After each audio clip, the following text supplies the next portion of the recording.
La métaphysique étant la science des causes, on s'aperçoit que la première chose qui apparaît, c'est l'esprit et non pas l'énergie. Moi, quand j'ai fait ce travail, qui m'a permis donc d'expliquer l'esprit et l'énergie à partir du néant, en 1985, c'est en cherchant l'origine de l'énergie. Ce n'est pas en cherchant l'origine de l'esprit.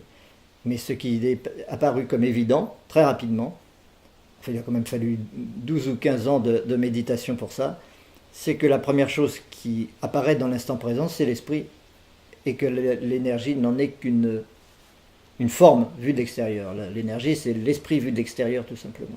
Les grandes avancées de la science physique, évidemment, ont toujours dépendu de grandes visions intuitives, de grandes visions mystiques.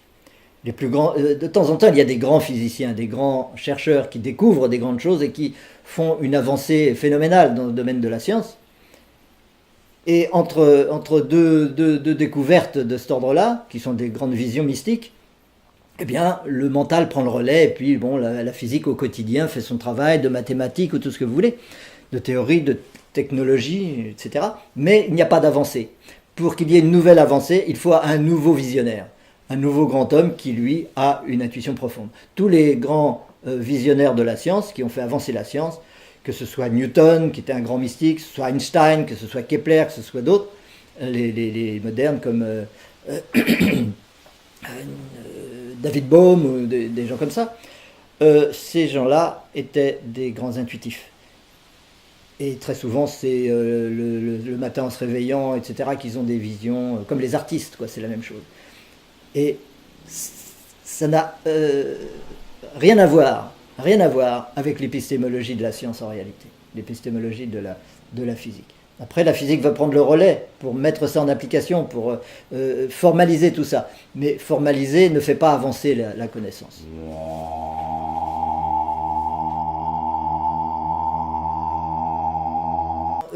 Il avait compris, bien sûr, que le magnétisme était la base de l'énergie, était la base du fonctionnement de l'univers dans tous ses aspects.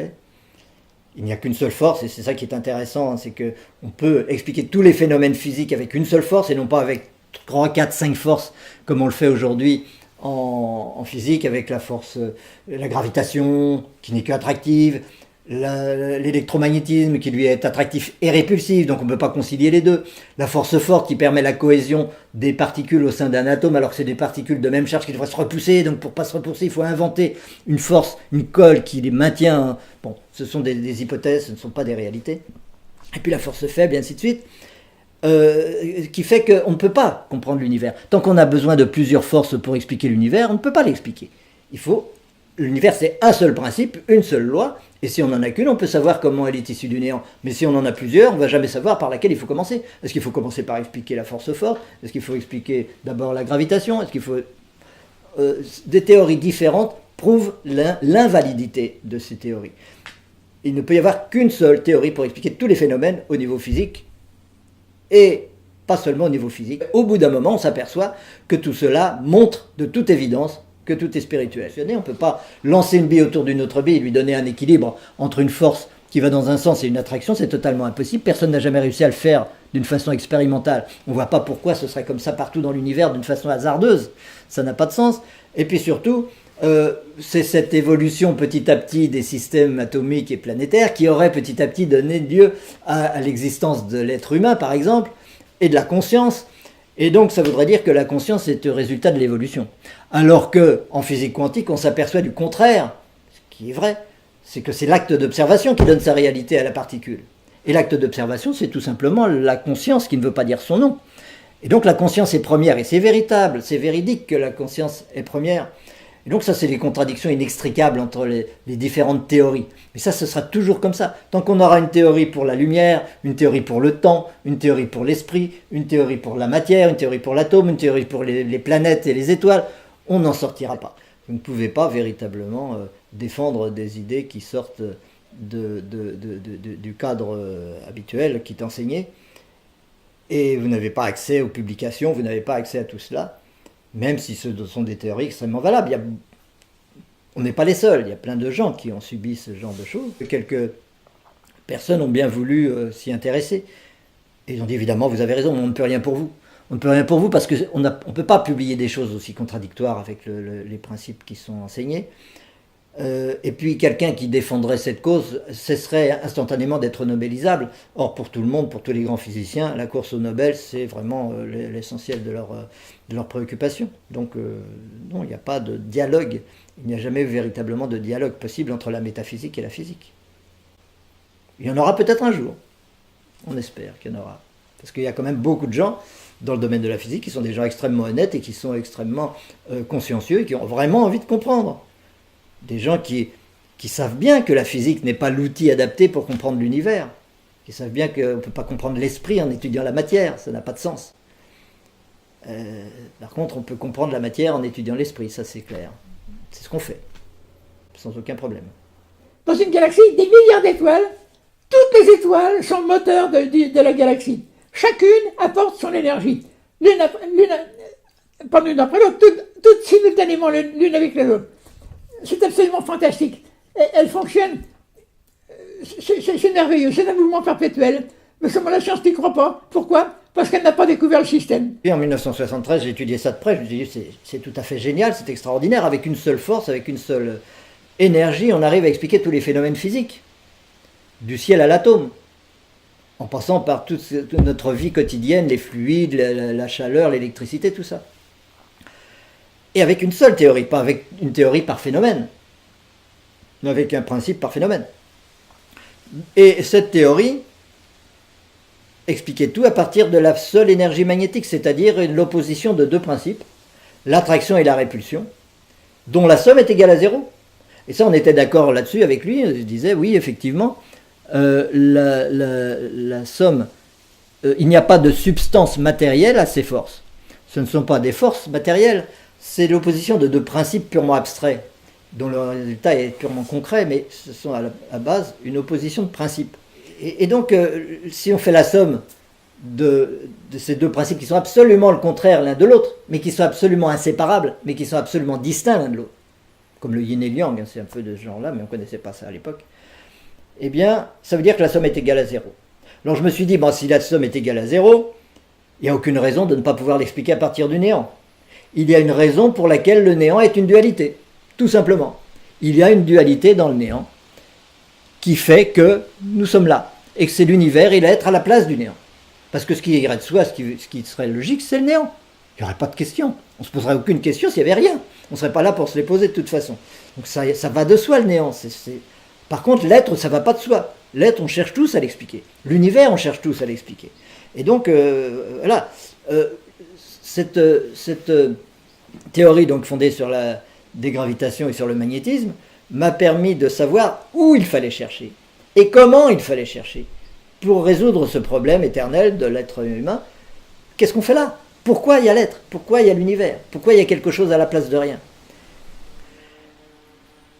Donc voilà, 15 ans de méditation là-dessus, sur le néant. Sur le néant, je dis bien. Qui m'a permis de construire cette épistémologie. Comment faire pour étudier le néant quand on est la conscience? Et je ne vous donne pas les détails, ils sont expliqués à droite et à gauche, mais un jour, donc en mai 85 aussi, donc 30 ans exactement après mon père, je me suis dit, ça y est, c'est ça la dualité en question.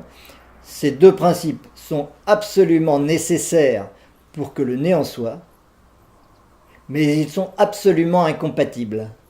Et donc le néant est impossible. Et parce que le néant est impossible, nous sommes là. Parce que le néant n'est qu'une nécessité et non pas une réalité. Et c'est très important parce qu'une fois qu'on a compris la nécessité, on a compris l'énergie. L'énergie vient d'une cause, et cette cause est toujours un but, c'est une nécessité. Toute cause est un but, ça c'est fondamental, et ce n'est pas une hypothèse, c'est quelque chose aussi qui se démontre. Et c'est en général pas ce qu'on croit, surtout pas en physique, on croit que les causes sont passées, et que c'est le passé qui engendre les choses, pas du tout. C'est le but qui engendre l'énergie des choses. Le cause est toujours un but, il est toujours futur, et en l'occurrence c'est la nécessité du néant. Et pour aller plus profondément, la nécessité de l'infinité du néant, qui est la nécessité de base et qui est l'impossibilité de base. Et bien cette nécessité de l'infini fait que nous sommes une évolution permanente, continue, éternelle, vers un infini qui n'est jamais réalisé. On ne peut pas réunifier toutes ces religions, réunifier toutes ces sciences, réunifier toutes ces philosophies, tant qu'on n'a pas la clé qui est l'origine de la conscience. Pourquoi il y a la conscience dans l'instant présent, qui est une dualité, puisque j'ai conscience d'un univers, et que je considère qu'il y a moi et l'univers, donc c'est une dualité. Et donc ça, c'est la clé essentielle, et cette clé n'était possible qu'une fois comprise la dégravitation, qui, dans le magnétisme, est vraiment le point essentiel pour comprendre que tous les phénomènes physiques découlent directement de l'énergie magnétique. Hélas, notre civilisation n'est pas régie par la connaissance de l'unité entre tous les règnes et les animaux, etc., loin de là, ni même entre les hommes. Et c'est bien normal, à partir du moment où on fonde une société sur l'analyse, sur l'observation, etc., on ne peut pas aboutir à autre chose qu'à une société matérialiste. Et pour cela, nous ne pourrons changer de civilisation que si nous changeons de science. Il n'y a pas de nouvelle civilisation sans nouvelle science. Merci.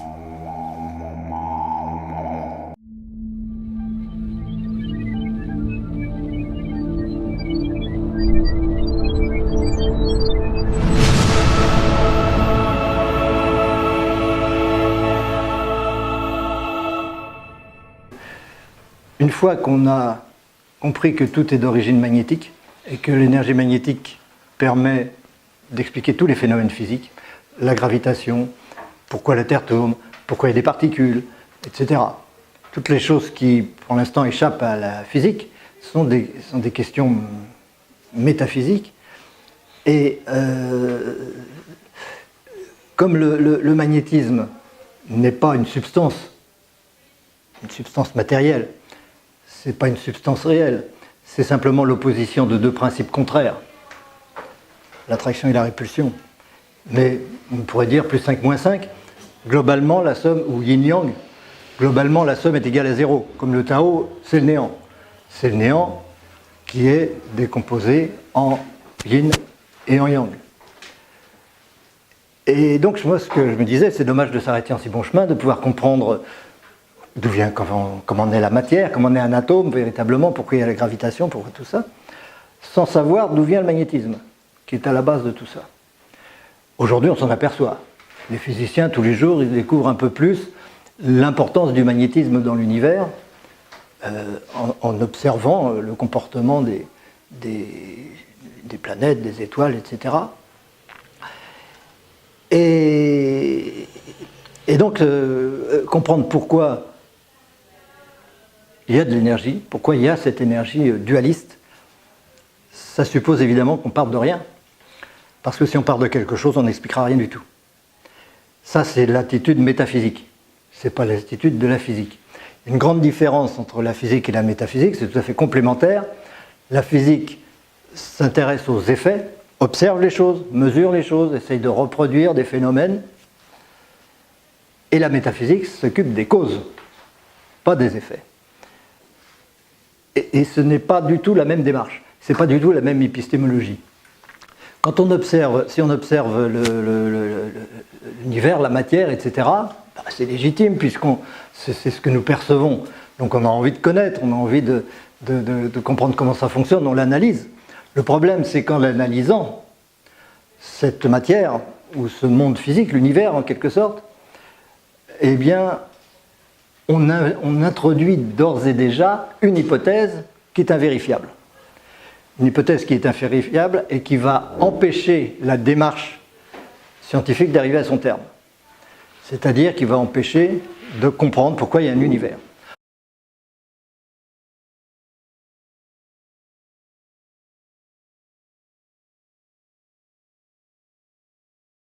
C'est ce que les physiciens quantiques appellent l'acte d'observation.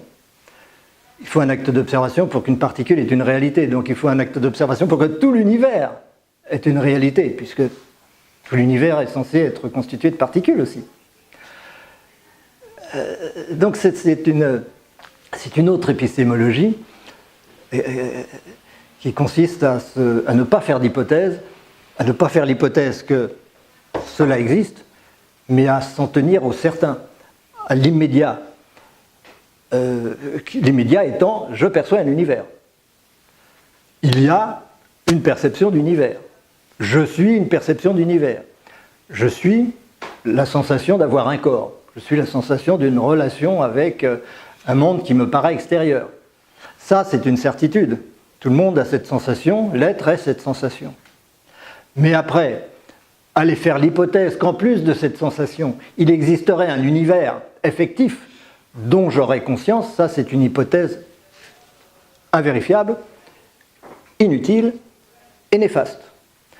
Elle est invérifiable parce qu'évidemment, tout ce que je vérifierais dans l'observation de la matière ou d'autres choses, de l'univers, des planètes, etc., sera toujours un acte de conscience, un acte d'observation, et donc je n'aurai jamais la certitude de l'existence de ces choses indépendamment de ma conscience.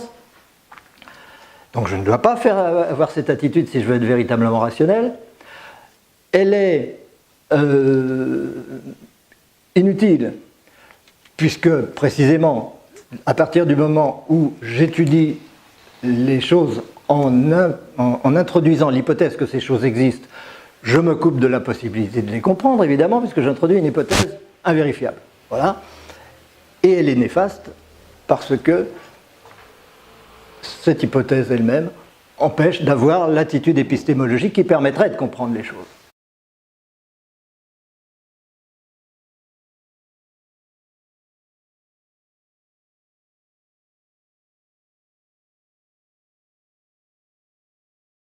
Et en ne faisant pas d'hypothèse, on peut expliquer l'énergie magnétique. On peut expliquer la dualité du néant. Et si on explique cette dualité, alors tous les autres phénomènes physiques et psychologiques et autres suivent, y compris évidemment tout ce qu'on peut se dire sur la réincarnation, la vie après la mort et toutes ces choses-là. Mais tant qu'on n'a pas fait une démarche comme ça sur le certain, on reste dans l'hypothétique, et si on reste dans l'hypothétique, on restera dans l'hypothétique jusqu'au bout, et à la dernière fois, quand on dira « ça y est, j'ai compris », on dira « non, j'ai pas compris en fait », puisque cela repose sur un postulat de départ qui, lui, n'est pas certain. La communauté scientifique elle-même reconnaît que la physique n'est pas la science du pourquoi. La physique est la science du comment. Elle observe, elle décrit. Mais le pourquoi, alors ça, on n'aborde pas. On l'aborde, on ne peut pas empêcher un physicien, tous les physiciens ont leur questionnement comme n'importe quel être humain, sur qu'est-ce que je fais là, pourquoi il y a l'univers, pourquoi il y a la matière, etc. Tous ces pourquoi-là, il se les pose. Mais il n'a pas les outils pour y répondre. Il a des outils, par contre, pour avoir un pouvoir sur son environnement, sur la matière, etc. Donc ce sont deux choses complètement complémentaires.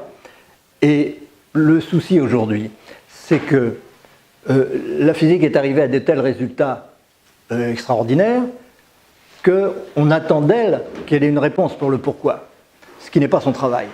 On attend d'elle qu'elle ait une réponse sur l'univers lui-même, alors que l'univers n'est pas un objet physique. L'univers n'est pas un objet physique. Lorsque je fais de la physique, je vais avoir un objet entre les mains, je l'emprunte, j'ai un objet, il est extérieur au physicien lui-même. Il est extérieur à l'observateur, à l'analyste. Je prends un autre objet, je peux les comparer, je peux les mesurer, je peux faire des choses. Ce sont des objets physiques. Mais l'univers n'est pas un objet physique. L'univers, je ne peux pas le cerner, je ne peux pas le mesurer, je ne peux pas le définir, et ensuite le comparer à un autre univers en faisant des expériences sur un univers pour voir si elles se reproduisent sur l'autre univers pour pouvoir en tirer des conclusions. C'est donc pas du tout la même épistémologie. Et c'est la même chose pour l'esprit. On dit aujourd'hui qu'il y a une science de l'esprit, une science de la conscience qui est en train d'être, etc. Je ne suis pas du tout certain qu'il y ait une science de la conscience qui est en train de venir. Une science de l'analyse, des neurones, de tout un tas de choses, de phénomènes, etc. Mais de la conscience elle-même, comment ? Puisque cette épistémologie consiste à observer les choses, et personne n'a jamais observé la conscience. Personne n'a jamais observé soi en tant qu'être. C'est l'observateur lui-même, c'est l'acte d'observation lui-même. Et donc il est important aujourd'hui qu'on remette les choses à leur place et qu'on reconnaisse que la physique a un domaine, elle est très précieuse dans un certain domaine, le domaine du comment, le domaine de l'observation, le domaine du pouvoir technologique sur les choses, très bien. Mais par ailleurs, sur l'univers lui-même dans son ensemble, ou sur l'esprit, ce n'est pas son affaire. Donc, évidemment, la métaphysique n'a aucun droit de citer aujourd'hui. Et donc le public ignore cela, et il y a beaucoup d'idées, de vagues idées, de préjugés sur les métaphysiques qui ont toujours... il y a toujours eu des métaphysiques à droite à gauche, partout, et des démarches très judicieuses. Vous avez entendu parler de Kant, vous avez entendu parler d'Aristote, de Platon, tout ça, ils font de la métaphysique, c'est clair. Mais aujourd'hui, on ne fait pas ça dans les universités quasiment. On n'apprend pas, on ne pose pas des questions fondamentales dans les universités. La métaphysique qu'on y apprend, c'est la morale, c'est le sens de la vie, le bonheur, des choses comme ça. On appelle ça des problèmes métaphysiques. Ce ne sont pas du tout des problèmes métaphysiques, ce sont des problèmes ontologiques. L'ontologie est une partie de la métaphysique qui découle de la métaphysique. C'est-à-dire qu'une fois qu'on a compris ce que c'est que l'être, on peut savoir comment il va se comporter. Et tant qu'on ne sait pas qu'est-ce que c'est que l'être, on peut faire toutes les hypothèses, avoir toutes les idées possibles, on ne sait pas comment se comporter. Le résultat de tout ça, il est très important parce que si aujourd'hui on est en train de détruire la planète, on fait des guerres, on fait des choses, on a un comportement les uns vis-à-vis des autres qui n'est pas clair, qui n'est pas net, qui n'est pas juste. Et ce comportement vient évidemment d'une méconnaissance métaphysique de l'être, de ce que c'est que soi, de ce que c'est que l'univers. Et tout le monde a envie de savoir ce que c'est que soi. C'est la première chose, c'est le propre de l'être humain. C'est une des caractéristiques de l'être humain, de vouloir se comprendre lui-même. Qui suis-je? Qu'est-ce que je fais là? Pourquoi il y a la conscience? Pourquoi il y a l'univers? Qu'est-ce que je fais là? Et pourquoi est-ce que tout change tout le temps et moi je suis là, je reste? Est-ce que c'est l'inverse? Est-ce que moi je change tout le temps et que c'est l'univers qui reste? Est-ce que c'est l'univers qui existe? Est-ce que c'est moi qui existe? Est-ce que je suis une conséquence, une victime de l'univers? Ou est-ce qu'au contraire c'est moi qui suis le créateur de l'univers? Ça, c'est des questions que tout le monde se pose, mais auxquelles il est très difficile de répondre. La plupart du temps, on se contente de réponses contradictoires et on accepte en même temps des réponses contradictoires. C'est-à-dire que dans les milieux spirituels, par exemple, on est tout à fait d'accord avec l'idée qu'on est créateur de son univers. On dit oui, moi je suis créateur de mon univers, il n'y a pas de problème. Mais par ailleurs, on va croire à des formulations du réel ou du monde physique qui sont complètement contradictoires avec ça et qui sous-entendraient que c'est le contraire, que c'est l'univers qui nous crée. Parce que si y en a parmi vous, vous connaissez la théorie du Big Bang, toutes ces choses-là, la théorie du Big Bang, elle laisse supposer que nous sommes le produit d'une évolution par rapport à un flash de quelque chose qui est mal défini, qui pourrait être un flash de conscience, mais qu'est-ce que ça veut dire, un flash de conscience dans le néant? Jusqu'à présent, la plupart des physiciens qui défendent le Big Bang défendent quand même l'idée d'une explosion d'énergie ou de matière, ou quelque chose qui est une substance, en tout cas. Et que petit à petit, cela va engendre des particules, des atomes qui s'organisent. On se demande pourquoi ils s'organisent d'ailleurs. Il n'y a aucune raison dans ces théories pour que l'univers s'organise, même avec les cordes, etc. Il faudrait savoir d'où viennent les cordes, pourquoi il y a des cordes, etc. On tourne en rond avec des hypothèses comme ça. Donc, le Big Bang, on est censé en venir, puisqu'il faut une évolution pour, à bout d'un moment, que la vie apparaisse, n'est-ce pas? Que les molécules s'agglomèrent et se mêlent pour créer quelque chose de vivant. Et après, petit à petit, évidemment, on dénie toute conscience à ce qui n'est pas vivant, et même à l'animal, souvent, etc. Mais pour des raisons qu'on cherche encore dans la matière, qu'on cherche encore dans l'atome, qu'on cherche dans les neurones, etc., on va essayer d'expliquer comment, un jour, la conscience serait apparue, sous prétexte qu'avoir une conscience est une façon est plus habile que de ne pas en avoir, et qu'on a plus de chances de survivre quand on est conscient, quand on n'est pas conscient. Bon. Il n'y a pas besoin d'être un enfant de 4 ans comprendrait que ce genre d'hypothèse ne tient pas debout. C'est pas comme ça qu'on peut expliquer la conscience bien.